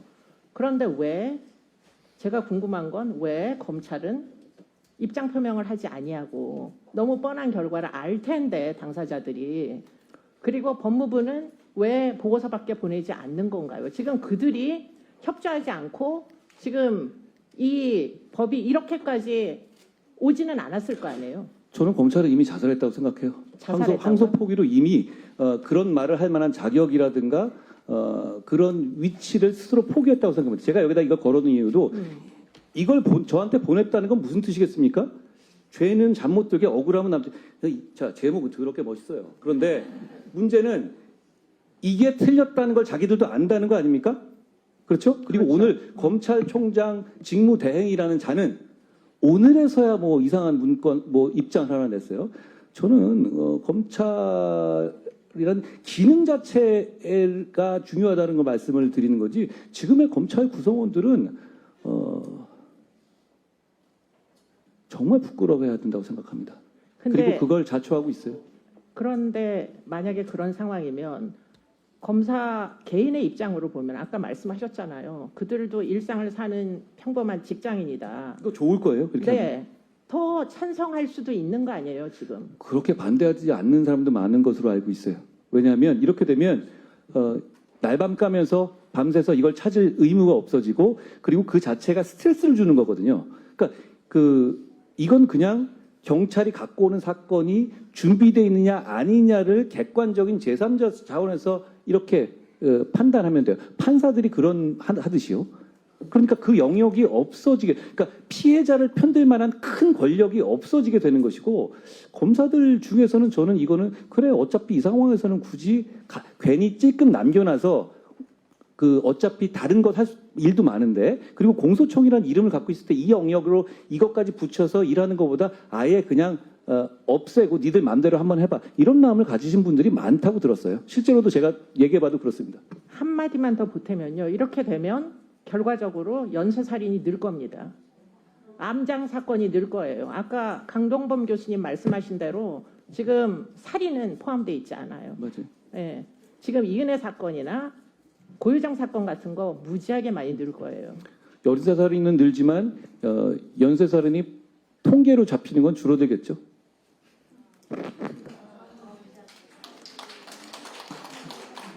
예, 뭐 하신 말씀. 예, 지금 저희가 1시간 넘게 얘기를 했는데요. 아까 제가 말씀드린 대로 이 공소 기각에 관한 문제도 포함이 되어 있기 때문에 잠깐 짚고 넘어가는 것이 전 굉장히 중요하지 않을까라는 생각이 듭니다. 그 부분에 대해서 잠깐 얘기를 해보죠. 공소 기각에 관한 거, 우리 한 대표님부터 먼저. 그러니까 공소 기각, 그러니까 이걸 그냥 가정을 합시다.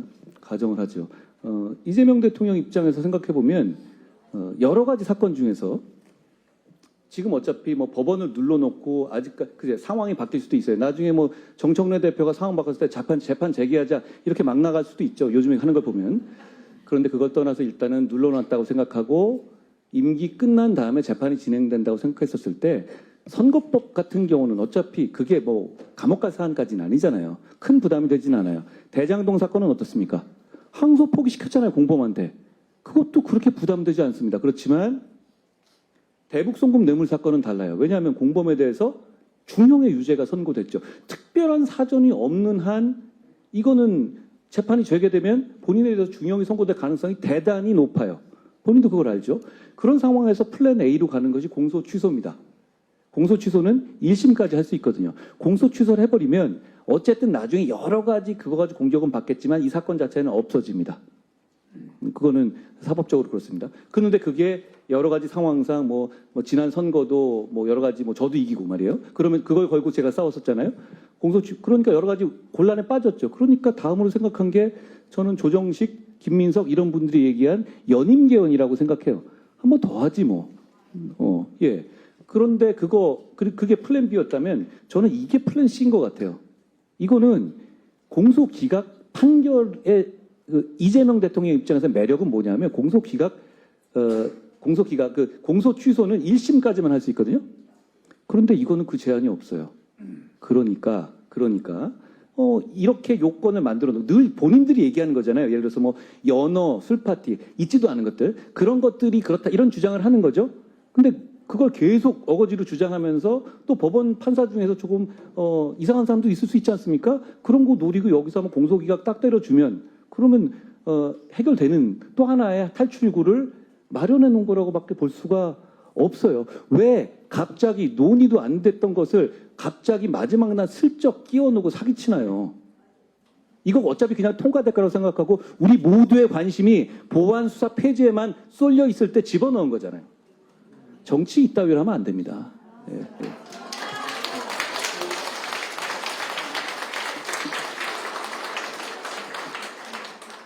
강 교수님, 원래 공소기각이라는 것이 제도적으로 존재하는 제도잖아요. 예, 그죠? 공소기각 근데 결정 지금 판결 한 의원님께서 말씀하신 이 신설되는 조항을 놓고 본다면 어떤 차이가 있는지 잠깐 보세요. 예. 오늘 끼워놓은 거니까 이게. 예, 원래 이제 우리 이 형사소송법에 여러 가지 판결이 있는데 이제 뭔가 형식적인 요건이 결여되어 있을 때 내리는 판결 중에 하나가 이제 공소기각 판결입니다. 유죄, 무죄 이런 게 면소 이런 게 아니고요. 그러니까 공소기각도 이제 형식적인 요건 예컨대 검사가 기소를 잘못했거나 대표적으로 이제 그런 거거든요. 아니면 이 증거죄나 이런 것들에서 고소 없는데 이 기소를 했거나 등등입니다. 이제 과거의 규정들에 따르면 지금 새로 들어간 것들이 이제 지금 우리 한 의원님 말씀하신 것처럼 이제 중대한 위법 수사에 기하여 공소가 제기되었을 때가 하나 있고요. 소추재량권을 현저히 일탈하여 공소가 제기됐을 때 이 두 가지 사안은 이제 현재 학설상으로도 약간 논란이 있는 이런 것들도 공소기각 사유로 봐야 된다는 견해도 있고 이제 그건 아니다라는 이제 견해들이 있는데요. 이걸 아마 명시적으로 집어넣은 이유는 그리고 이제 지금 여러 가지 박모 검사 징계나 이런 방향으로 몰고 나가는 것들은 이제 바로 중대한 위법 수사 내지는 현저한 소추재량권 현저한 일탈 이걸 이제 명백히 집어넣은 이유는 바로 그러니까 드러나지 않았던 것을 이제 완전히 드러나오면서 이런 걸로 할 수 있다라는 것을 이제 공표하는 의미가 있지 않나 이렇게 생각하고 있습니다. 예. 그러니까 예를 들어서 연어 술 파티가 있었으니까 중대한 위법 수사다. 이런 주장을 하고 싶은 거죠. 아니 근데 저는 그것도 웃기는 게 연어 아니 무슨 다금바리 몰라도 연어 사줬다고 그걸 자백을 하나요? 그러니까 그런 식의 개념 자체가 대단히 유치해요. 그런데 그걸 권력 차원에서 밀어붙이니까 사람들이 이거는 우리나라가 원래 이 정도 수준의 나라였나 이렇게 생각하게 되는 것 같아요. 저는 이재명 정권이 나라의 수준을 너무 뒤로 후지게 만들었다라는 생각을 매번 이런 사례 볼 때마다 해요. 그리고 이걸 끼워놓고 싶으면 공론의 장으로 얘기를 하든가야. 그럼 슬쩍 끼워놓고 들켰네? 미안. 뺄 거예요? 긴급체포해서 승인권 바꾼 거 뺀 것처럼요? 긴급체포해서 승인권 바꾼 거 그때 페북에 쓰고 공격했을 때 서영교 의원이 그게 전혀 아니다라고 하면서 거짓말쟁이 이랬어요. 저는 그 공인이 반박을 거짓말쟁이라고 하는 거 보고 정말 충격받았어요. 그런데 그렇게 거짓말쟁이라고 호기롭게 나갔으면 그걸 이렇게 슬그머니 빼면 안 되죠. 용기를 내야 되는 거 아닌가요? 그런데 슬쩍 빼버렸습니다. 대신에 이걸 슬쩍 끼워 넣은 거죠. 이게 교수님들 동의하시겠지만 이게 이렇게 논의 안 하고 슬쩍 들어갈 만한 사안은 아니잖아요. 교과서를 다시 써야 되는데요. 예, 이 버전이 약간 달라진 얘기를 저희가 했는데요.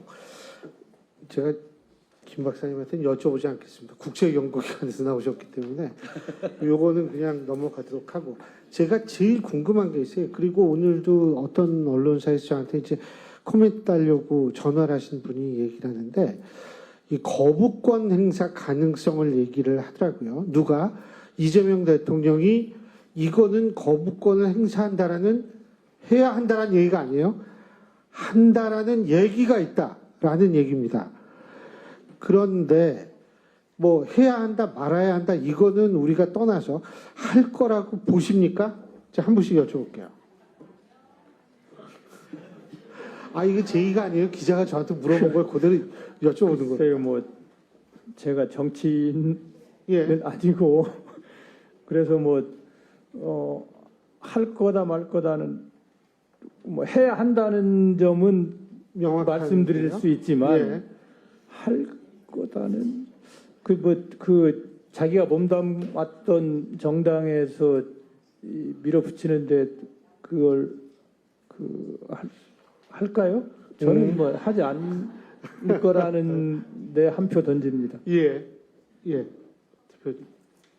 그분 뭐 별 얘기 다 하잖아요. 밤에 X에다 썼겠죠. 만약 할 생각 있으면 이 얘기 한 말도 안 하지 않습니까? 별 얘기 다 하고 마치 지금 우리나라의 SK와 삼성전자의 대주주 이재명 같지 않습니까? 그렇게 하고 있는데 왜 X 같은 데서 별 얘기 다 하잖아요. 근데 이 얘기는 되게 과묵해요. 그러면 뭐 그거를 글쎄요. 그러면 연임 개헌할 정도 확률 아닐까요? 어떻게 보세요? 이거 거부권 행사할 가능성이 있다고 보세요? 거부권 행사 가능성을 묻는 물음은 일단 민주당이 다수결로 이 법안을 통과시킨다는 걸 이제 우리가 전제를 하는 거지 않습니까?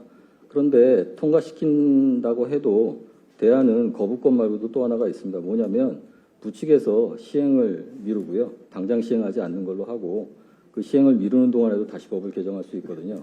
그러니까 시간을 두고 그 수기를 하면 부칙은 근데 그 네. 민주당에서 집어내야 되는 거 아니에요? 그 부분에 대해서는 이제 또 본회의가 남아 있으니까요.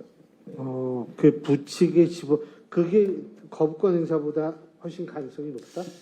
대통령께서는 국회에 맡기겠다고 하셨으니 국회가 일단은 먼저 해결을 해야 최후 수단으로서 거부권 얘기를 할 수 있는 거 아니겠습니까? 예. 그거 뭐 부칙 얘기 부칙 얘기 나오니까 또 개헌 생각도 나고 여러 가지 생각이 나는데 알겠습니다. 어쨌든 지금 시간이 많이 남은 것 같지는 않아요. 제가 볼 때도 그렇고 여기 계신 모든 분들 다 잘 아실 텐데. 근데 그 이후에는 과연 어떻게 될 것인가? 참 여러 가지로 걱정하시는 분들이 더 많습니다. 아까 여론조사 말씀하셨는데 그 여러분이 잘 아시는 여론조사 꽃이라는 데에서도 이 보안수사권 존폐 문제 여론조사를 했는데 거기에서조차 50%를 훨씬 넘었습니다. 존속시켜야 한다는 거.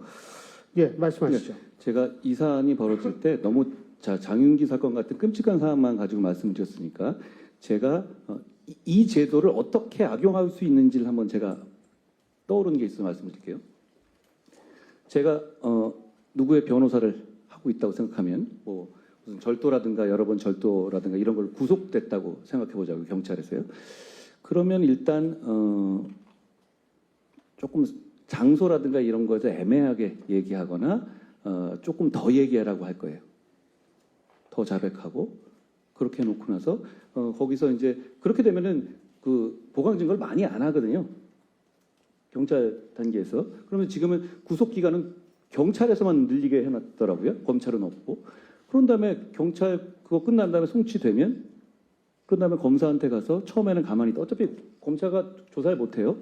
한 구속기간 반 정도 지난 다음에 탄원서로 나는 사실 그때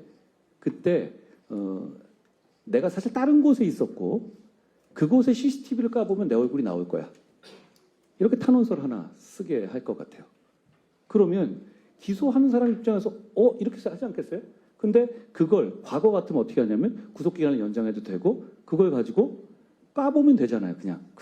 그런데 문제는 이렇게 CCTV를 그 검사는 보안수사를 통해서 까볼 수가 없어요. 그럼 어떻게 해야 되냐? 이 기록과 이 사람의 신병 자체를 다시 경찰로 보내야 돼요. 3일밖에 안 남았는데. 그런데 이런 사건들이 사건 자체가 되게 많기 때문에 갔다 오는데 기본 3일입니다. 그게 여러분이 생각하는 것도 하루 만에 오지 않습니다. 그거는 그렇게 안 돼요. 시스템상. 그럼 기록까지 넘어가야 되잖아요. 그러면 그렇게 됐었을 때 구속기간이 지나잖아요. 그러면 이 검사는 과거에는 어떻게 되냐면 보안수사에 의무가 있으니까 내 사건이에요. 그러니까 어떻게든 간에 얘가 분명히 장난치는 걸 알면서 풀어주지 못하고 어떻게든 기소하려고 밤새서라도 자기가 직접 까보고 CCTV를 까보고, 여러분이 SBS 드라마 같은 데서 보는 것처럼 검사가 직접 나가서 CCTV를 열어보기도 합니다. 왜냐? 자기가 안 하면 자기 사건 책임이 있기 때문에. 그런데 이제는 어떻게 하냐? 아니 그럼 아직까지 증거가 부족하니까 구속기간이 지나면 이 사람을 구속 취소로 풀어야 합니다. 그리고 이거는 그냥 너무 극단적인 사례가 아니라 제가 변호사면은 그렇게 이 조금 틀리게 얘기하거나 아니 맞는 얘기를 하더라도 그 부분을 확인 안 한 상태에서 기소하기가 불안하기 때문에 기소를 못 해요. 그러면 그것조차도 그런 식의 CCTV나 어떤 등기부 열어보는 것조차도 차기가 못 한단 말이에요. 그럼 기록을 절로 보내야 돼요. 구속사건에서. 제가 이 문제에 대해서 이걸 관여하는 그 법제 관련이라든가 만드는데 좀 관여하던 사람한테 물어봤어요. 이거 이렇게 하면 어떻게 되죠? 이거는 내가 보기에는 굉장히 당장 문제될 텐데, 그러니까 저한테 이런 말씀을 하더라고요. 대표님 그러네요 이러더라고요. 지금 이런 정도의 시뮬레이션도 안 된 상태에서 이 사단이 진행되고 있는 거예요.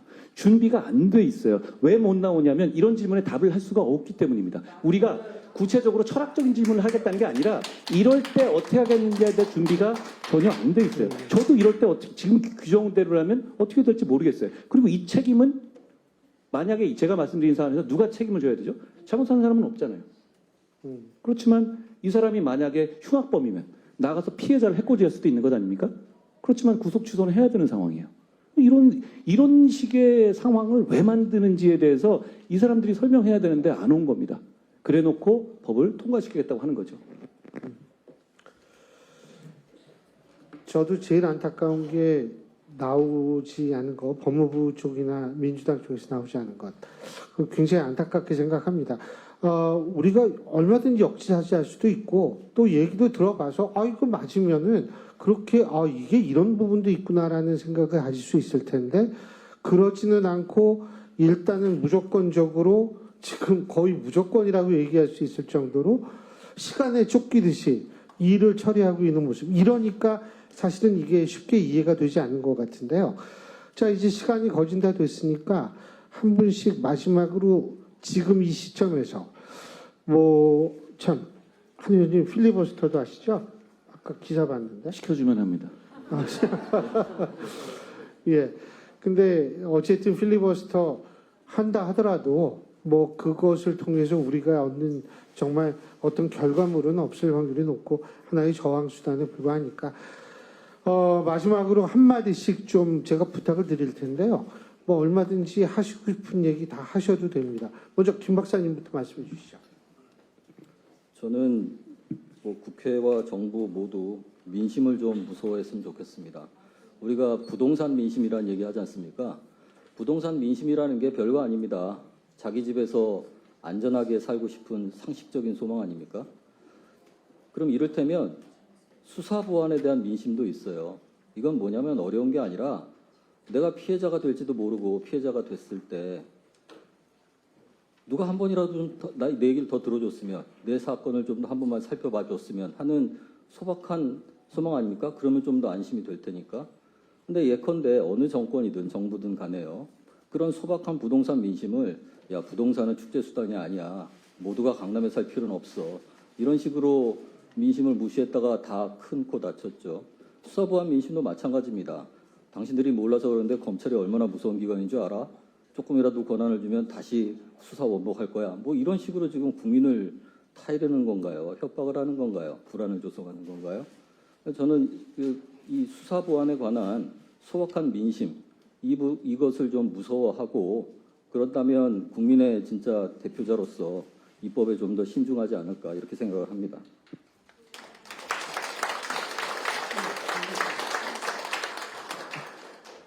예, 오늘 그 얘기 잘 들었고요. 저는 이제 우리 김 부원장님의 이제 민심을 얘기했지만, 저는 그 헌법과 법리를 좀 지켜라라는 얘기를 좀 하고 싶습니다.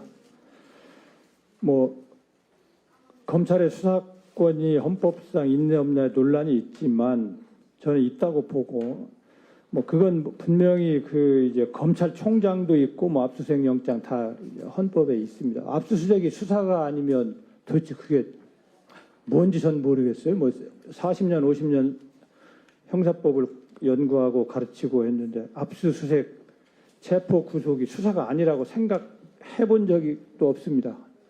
세계의 모든 교과서가 다 그건 수사로 이야기를 하고 있습니다. 헌법에 규정되어 있고요. 헌법을 지켜라는 얘기 하나 하고 아마 그 법을 통과시키는 입장에서도 헌법의 위반 문제는 아마 머리에 조금은 걸렸나 봐요. 뭐 잘 아시다시피 공소청법에 보면 공소청의 장은 검찰총장으로 한다. 이게 제 6조 1항입니다. 도대체 공소청의 장이 공소청장이 아니고 검찰총장이라는 게 이게 말이 된다고 생각하는지 저는 국민 사기극이다 이렇게 얘기하고 싶습니다. 그건 뭐 아버지를 아버지라고 부르지 못하는 것인가 뭐 이런 생각도 애처로운 생각도 들면서 정말 참 답답하다 이런 생각을 하고요. 형사소송법의 개정은 오로지 형사소송법의 목적에 따라 해야 됩니다. 적정 절차에 따라서 신속한 실체 진실의 규명 이것을 목적으로 하고 소송법 개정을 검토를 해야지 무슨 권한의 분배라든지 이런 식의 접근은 대단히 잘못됐다 그런 생각을 합니다. 뭐 소송법의 개별 규정은 우리 그 한 의원님 말씀하신 뭐 그 긴급 체포의 사후 승인 뭐 이 문제도 있었지만 사실은 여러 조문에 있습니다. 수사도 못하는 검사가 구속을 10일씩 해야 되나요? 저는 그것도 여전히 이해할 수가 없습니다. 수사를 못하는 검사가 뭐 공소제기 여부를 결정하는데 10일씩 끌어안고 연구를 할 일이 있을까? 뭐 이런 그런 이제 이 사소한 조문 등등 포함해서 어느 변호사님이 우리 같이 있는 그 단톡방에다 그 소송법 얘기를 쓰면서 소송법에 보면 검사가 압수수색 검증을 청구할 수 있는 그런 수사상 증거 보전이라는 제도가 있습니다. 검사가 지금 당장 증거를 수집하지 않으면 그 증거가 없어지거나 뭐 이와 같은 것이 있을 때는 이제 공판기일 전에 그 제1회 공판기일 전에 이제 수사상 증거보전 청구를 할 수 있는 규정이 있는데 그 규정은 그대로 남아 있다고 쓰셨더라고요. 도대체가 수사를 못하는 검사가 압수수색 검증을 청구할 수 있다? 참 이게 우리 한 의원님 누차 말씀하셨지만 나오신 분에게 질문을 하고 싶지만 질문을 할 수 없습니다. 하여튼 이제 여러 가지 안타깝고 답답하다라고 말씀드리겠습니다. 감사합니다. 저는 두 분께 민주당을 너무 높이 평가하시는 것 같다는 말씀을 드려요. 그냥 만든 겁니다. 어떤 신모 원료가 있어서 뭘 남겨놓은 게 아니라 그냥 만든 거예요. 그러니까 몰라 하고 이런 데 못 나오는 겁니다. 이거 말이 되나요? 그리고 저는 조금 디테일해서 몇 가지 나온 김에 기록상을 말씀드리죠. 이의 신청 확대 같은 피해자의 개입권을 늘리는 게 무슨 솔루션의 하나로 생각하는데 범죄와 싸워야 하는 건 국가지 피해자가 아니에요. 왜 피해자한테 떠넘깁니까? 그렇지 않습니까? 그럼 그 피해자가 불송치장을 받는 것은 이의 신청을 받을 때 옛날 검찰이 하던 것처럼 무혐의장을 길게 쓰지 않아요. 뭐라고 하냐면 증거가 불충분해서 불송치함을 통지합니다. 여기서 뭐가 잘못됐다고 피해자가 이의를 제기할 수 있습니까? 피해자는 마음이 약해진 상태입니다. 피해자를 보호할 건 국가인데 왜 피해자 보고 범죄라고 싸워야 합니까? 범죄와 싸워야 하는 건 피해자가 아니라 국가입니다. 그러니까 이 얘기를 제가 먼저 드리고 싶고요. 또 하나는 이렇게 수사 보안 수사 요구할 때 불이행 시 제재를 강화했다라는데 강화 별로 안 돼 있어요. 그리고 그게 검찰 입장에서 경찰에다가 무슨 교체라든가 징계 요구권 이렇게 하는데 그거 옛날부터 있던 겁니다. 조금 달라지긴 했는데 여러분 생각해 보십시오. 기관 간의 어떤 자존심 싸움과 조직 논리라는 게 있어요. 그렇지 않습니까? 그러면 거기서 그런 징계 요구 나왔을 때 우리는 생각이 달라. 이렇게 되면 그건 훈장 아니에요? 그렇게 돌아가 왔고 그러니까 별로 그런 게 활용이 안 된 이유가 있어요. 기관 간의 문제, 조직 논리이기 때문이에요. 그리고 그게 이게 왜 중요하냐면 아까 뭐 청주 형제 살인 사건이라는 게 있어요. 그러면 CCTV를 까봐라. 경찰이 검사가 9개월 동안 요구했는데 안 했어요. 근데 알고 보니까 죽인 거였어요. 그런데 여러분 그냥 단순하게 생각하면 우리 모든 사건에서 CCTV를 다 까봐야 됩니까? 그건 또 아니거든요. 왜냐하면 사생활 보호의 문제도 있고 보기에 그것까지 보는 거는 굳이 다른 사건에다가 쓰는 그 정렬로 옮기는 게 낫지 그런 판단도 무조건 틀리다고 할 수 있는 판단이 아니에요. 제 말은 경찰이 검사의 요구를 수용하지 않는 것이 무조건 잘못됐다고 말씀드리는 게 아니에요. 제 본질 무슨 얘기냐면 경찰이 맞을 수도 있거든요. 그럼 그 단계에서 그렇지만 검찰이 맞을 수 있을 때 그럴 때는 검사가 직접 해보는 게 누구에게 마이너스가 된다는 거죠?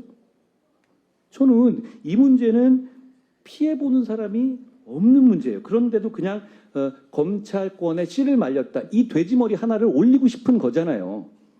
그리고 세 번째, 이런 얘기도 해요. 영장 청구권이 어차피 검찰에 있으니까 경찰에 대한 견제가 가능하다. 근데 이거는 진짜 사기치는 소리인 게 영장 청구권은요.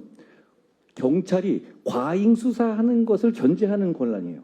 막 사람 잡으려고 그러는데 영장을 기각하거나 이렇게 하는 거잖아요. 그런데 보안 수사는요. 경찰이 안 하려고 할 때 견제하는 수단입니다. 영장 청구권으로 어떻게 보안 수사를 대체하죠? 그러니까 이건 말장난인 거예요. 두 가지입니다. 모르거나 사악하거나. 저는 그냥 모르고 대충 하는 것 같은데 그게 더 나쁘다고 생각합니다. 마지막으로 이렇게 말씀드리죠. 이걸 해서 얻을 수 있는 공익이 뭐예요? 없습니다. 검찰에 대한 민주당 일각의 복수심? 전 그 복수심도 타당하지 않다고 생각해요. 이재명 사건, 한명수 사건, 그게 뭘 복수해야 될 대상이에요? 안 받았어요? 안 했어요? 그걸 돌아갈 문제도 아니고 그리고 그 복수를 왜 엄한 피해자들한테 합니까? 이거 임무를 덜어주면 검찰에 있는 사람들은 좋아요. 왜 피해자들이 그리고 잠재적으로 범죄 피해를 받을 수 있는 우리 대부분의 국민들이 그 민주당의 알량한 복수의 상대가 돼야 합니까? 저는 정신 차리라고 말씀드리고 싶어요. 그럼에도 불구하고 할 거라고 생각합니다. 그러면 똑같이 정상화시키고 나라를 바로잡아야 합니다. 반드시 그걸 해야 한다라는 말씀으로 마지막으로 말씀드립니다.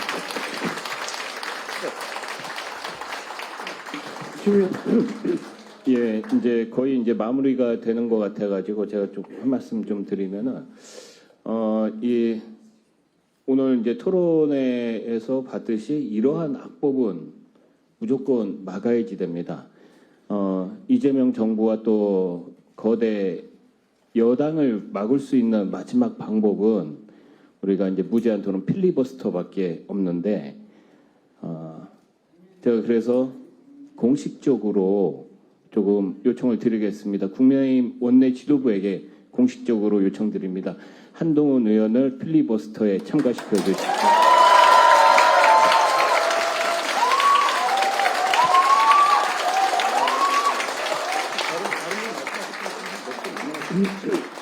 또 말씀하실 분 계시면 말씀하시죠.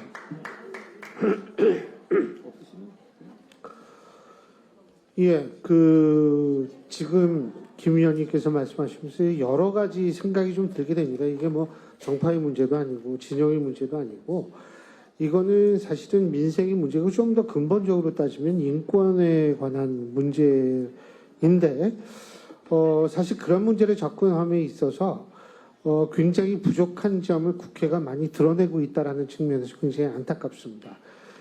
이런 문제는 여야 가릴 것 없이 같은 목소리를 낼 만한 문제임에도 불구하고 지금 민주당에서도 뭐 조금 좀 소극적인 움직임이 있다가 지금 없어졌죠. 그런데 그런 측면 상당히 전 안타깝다는 생각을 개인적으로는 갖습니다. 뭐 필리버스터 필요하죠. 근데 그것이 막을 수 있는 수단인지 아니면 항의할 수 있는 수단인지 그 구분을 우리가 한번 해본다면 막을 수는 없습니다. 그렇죠? 근데 최소한도 아까 한 의원님께서도 말씀하셨지만 기록에 남긴다는 차원에서 그리고 이 정도의 항의를 하고 있다라는 차원에서 그리고 국민의 50% 이상이 그 문제에 대해서 반대하고 있다라는 사실을 제도권에 투영하려는 노력을 한다는 차원에서 필요하다는 생각이 듭니다. 근데 제가 오늘 세미나와 이렇게 박수 받는 게 오늘 처음이에요. 근데 어쨌든 고맙습니다. 그런데 이거 저는 언젠가는 다시 문제가 될 거란 생각은 개인적으로는 하고 있습니다. 근데 그 사이에 문제가 있으면 바꾸면 된다? 문제가 있다라는 사실은 그 사이에 피해자가 이미 발생한다라는 의미거든요. 그렇기 때문에 이거는 문제가 있으면 나중에 바꾸면 된다라는 식의 논리도 성립이 안 돼서 굉장히 우울합니다. 하지만 그럼에도 불구하고 우리가 희망을 가져야겠죠. 말은 그렇게 합니다만 그 희망이 언제 구체화될지는 모르겠습니다. 자, 오늘 1시간 한 45분 정도 오랜 시간 동안 여러분하고 함께 했는데요. 오늘 이 자리가 여러분의 고민의 시발점이 되기를 바라겠습니다. 고맙습니다.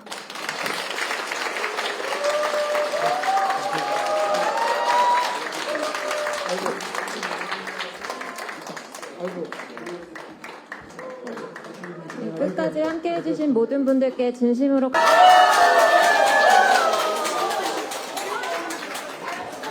많이 얘기해서 할 수는 없을 것 같긴 한데. 그 필리버스터 예고하셨는데 의장실 답변 받으셨는지 궁금하고요. 그리고 필리버스터 참여 못하시게 되면 제한이 좀 있으실지 궁금합니다.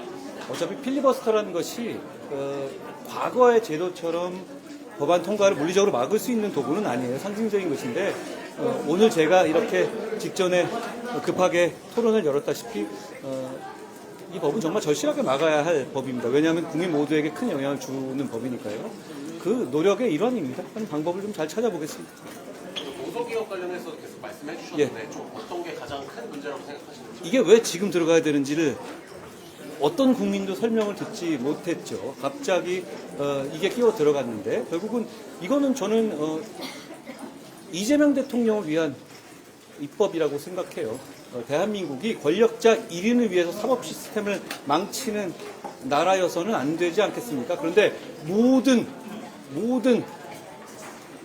이상한 일들이 그런 목적으로 진행되고 있습니다. 이렇게 주가는 폭락하고 국민들은 고통받는데 연임 개헌 얘기가 나오고 공소기각 얘기가 나오고 보안수사를 금지하는 얘기가 나오고 저는 이 정부가 이런 식으로 유지될 수 있을지 의문이 듭니다. 좀 할까요? 고맙습니다. 고맙습니다.